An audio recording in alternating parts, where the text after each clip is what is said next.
มาเด้อมาฟังเสียงแคนลายเมยจากเราเสียงล่า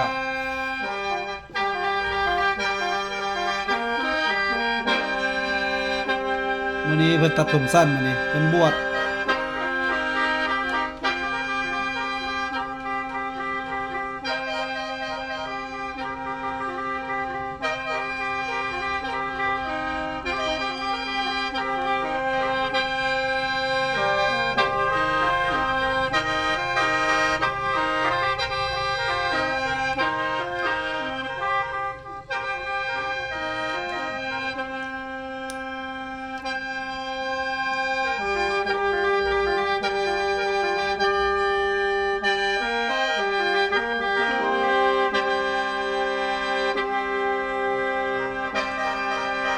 กลับมาจากรักษาวเด้อกลับมาจากรักษาวใหม่ๆแล้วก็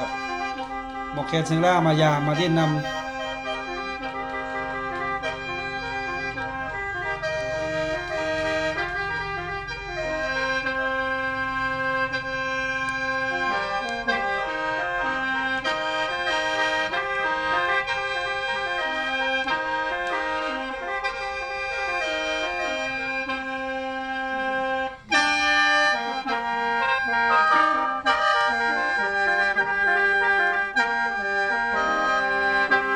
อ้าว